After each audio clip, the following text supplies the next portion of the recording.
Tentunya ini lebih enak dalam hal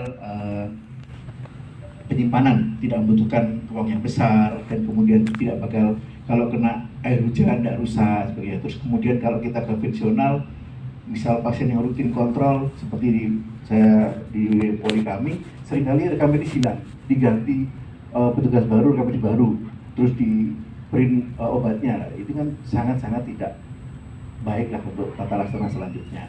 Nah, itu maka dari itu mungkin rekam medis elektronik ini adalah solusi yang terbaik karena data akan disimpan dan tidak bakal hilang.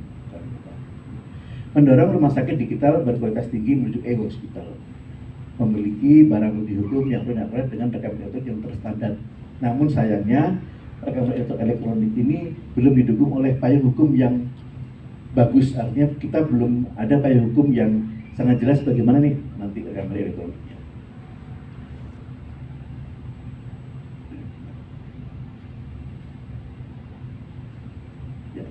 Ada 4 kendala yang saya dapati bila kita mempraktikkan rekam elektronik ini. Yang pertama tentunya sumber daya. Tentu di rumah sakit umum tidak hanya kaum milenial, banyak kaum yang sudah berusia 50 ke atas yang tentunya sangat sulit ya menerima suatu perubahan yang drastis. Mau tidak mau kita harus berubah.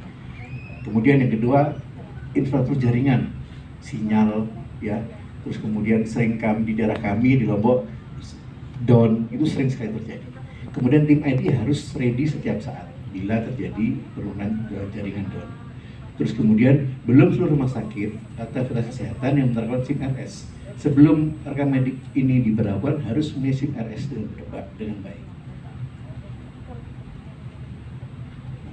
Tentunya tantangan rekam medik ini cukup berat ya. Yang pertama kurangnya komitmen fasilitas kesehatan tentang penggunaan rekam medik ini karena terus terang biayanya cukup besar. Tapi tahun depan harus kita menggunakan elektronik. Jadi kalau di rumah sakit kami direncanakan tiap poli akan diberi tablet. Itu planning dari Bapak Direktur. Tapi kita belum tahu secara kenyataan di lapangan. Tapi itu yang paling memungkinkan karena lebih mobile. Jadi tidak komputer yang standby di poli. Terus perubahan budaya dari rekam medik manual ke elektronik ya. Tentunya ada implementasi yang kadang-kadang ada yang enggan untuk belajar lagi. Nah, kemajuan teknologi informasi dan komunikasi belum dapat diikuti dan dimanfaatkan optimal oleh fasilitas kesehatan. Aspek legal dan standar ini masih belum tersedia spesifik, jadi secara hukum masih belum jelas bagaimana nih rekam medik elektronik. Perlu ada kecepatan. Dan rekam medik elektronik mau tidak mau kedepannya adalah suatu solusi untuk mempercepat pelayanan. Pasal 46 ayat 1 menyatakan bahwa dokter dan neurologi wajib membuat rekam medik dalam laporan kedokteran. Kemudian setiap catatan dalam rekam medik harus kita berikan tanggal, nama, kemudian paraf kita. Itu bila menggunakan rekam medik konvensional. Bila ada elektronik cukup kita berikan PIN nomor kita. Terus kemudian dalam hal terjadi kesalahan pencatatan bila konvensional tidak boleh ditipak atau dihapus, dicoret dan diparaf. Nah, ini yang lebih memudahkan kalau rekam medik elektronik, kan tidak perlu menggunakan langsung dihapus biasa, tapi kan nanti ada catatannya. Sesuai undang-undang praktek kedokteran, rekam medik menjadi milik dokter gigi atau sekretaris, sedangkan isinya adalah milik pasien.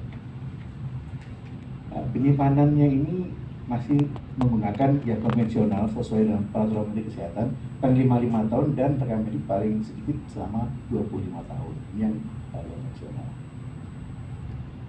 Kita tahu bahwa kerahasiaan ini meliputi sebagai alat bukti, rekam medis, sanksi hukum dan sanksi disiplin. Rekam medis sebagai alat bukti dapat sebagai terus di pengadilan. Terus setiap tenaga kesehatan dalam melaksanakan praktek kedokterannya wajib menyimpan ya, riwayat pasien, rahasia kedokteran tersebut dapat dibuka hanya pada pasien untuk permintaan aparat penegak hukum atau dengan permintaan pasien sesuai perundang-undangan. Berdasarkan kitab undang pidana, rahasia kedokteran dapat dibuka bila diminta oleh majelis di hadapan majelis sidang. Sanksi hukum, ternyata pada pasal 79 Undang-Undang Praktek Kedokteran secara tegas mengatur bahwa bila sengaja tidak membuat rekam medis bisa dipidana 1 tahun atau uang 50 juta. Selain terancam pidana, dokter gigi tidak dapat dikarenakan secara pidana, dia juga kena sanksi perdata. Ya, sebab di sini bila dia sengaja akan disebut bukan prestasi.